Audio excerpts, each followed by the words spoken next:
Radhe Radhe friends. ओम गम गणपते नमः। ओम नमो भगवते वासुदेवाय। पितृपक्ष की कथा। श्री कृष्ण भगवान ने कहा है कि आत्मा कभी मरती नहीं है, ये बस एक शरीर से दूसरे शरीर में बदलती है। इसलिए आप तो वो उन्हें मिलता है जब भी कुछ अर्पित करते हो। दानवीर कर्ण, जिनके नाम के आगे ही दानवीर था, उन्होंने पूरी उम्र बहुत जो भी उनसे कुछ मांगता वो उसे जरूर मिलता। कर्ण जब परलोक गए तो वहाँ उन्हें वो कुछ 2 गुना दिया गया जो कि उन्होंने दान दिया था, लेकिन वो सब हीरे जवाहरात और सोना चांदी थे। कर्ण को खाने को कुछ नहीं मिला क्योंकि उन्होंने कभी भोजन दान नहीं किया था। कर्ण भूख से व्याकुल हो गए। अंत में यमराज से विनती करके धरती पर जाकर फिर से दान करने की आज्ञा मांगी। यमराज ने कर्ण को 14 दिनों का वक्त दिया। कर्ण ने धरती पर आकर जब कर्ण भोजन दान दिया आया और तो उसके पास खाना पहुंच चुका था। इसलिए हिंदुओं में भोजन दान करना बहुत शुभ माना गया है।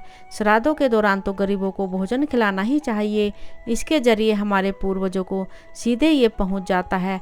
कहा जाता है कि इन दिनों यमराज की आज्ञा से आत्माएं जमीन पर आती हैं और अपने वंशजों की ओर से अर्पित किए गए भोजन का भोग करती हैं। अन्य पौराणिक कथा। एक बार 2 भाई थे, जोगे और भोगे। जोगे अमीर था और भोगे गरीब। एक बार श्राद्ध का वक्त था तो अमीर भाई की पत्नी ने उससे श्राद्ध करने को कहा, लेकिन वो इसे व्यर्थ की बात मानकर टालता रहा। ऐसा करने पर अमीर भाई की पत्नी ने सोचा, अगर श्राद्ध नहीं किया तो लोग बातें बनाएंगे। इसके लिए ऐसा करती हूँ कि अपने मायके वालों को दावत पर बुलाकर अपनी शान दिखाऊंगी। वही अमीर भाई की पत्नी ने श्राद्ध पर मदद करने के लिए गरीब भाई भोगे की पत्नी को बुला लिया। श्राद्ध का दिन आया तो भोगे की पत्नी पूरा दिन काम पर लगी रही। पूर्वजों के लिए खाना बनाया, लेकिन जैसे ही उनके पूर्वज खाने आए तो क्या देखा कि वहाँ पर तो अमीर भाई के ससुराल वाले खाना खा रहे हैं। पितृ निराश हो गए तो वो गरीब भोगे के घर गए तो वहाँ क्या देखा कि पितरों के नाम पर अगियारी दी हुई है। पितरों ने उसकी राख चाटी और भूखे ही चले गए। सबने आपस में बात की और कहा कि अगर भोगे अमीर होता तो उन्हें भूखा नहीं रहना पड़ता। पितरों को उस पर दया आई और उन्होंने कहा कि भोगे के घर धन आ जाए। शाम हो गई। गरीब भोगे के बच्चे खाना मांगने लगे, लेकिन उनके घर में कुछ नहीं था।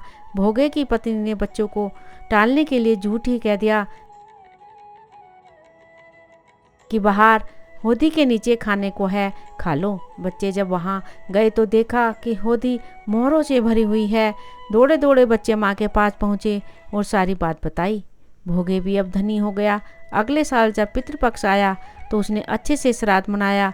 56 तरह के भोग लगाए और ब्राह्मणों को भी भोजन कराया। इससे पितर बहुत खुश हुए और भोगे का धन और कुल हमेशा बढ़ता ही गया। राधे राधे। ओम नमो भगवते वासुदेवाय। मेरे इस चैनल को ज़्यादा से ज़्यादा सब्सक्राइब करें, लाइक करें और शेयर करें।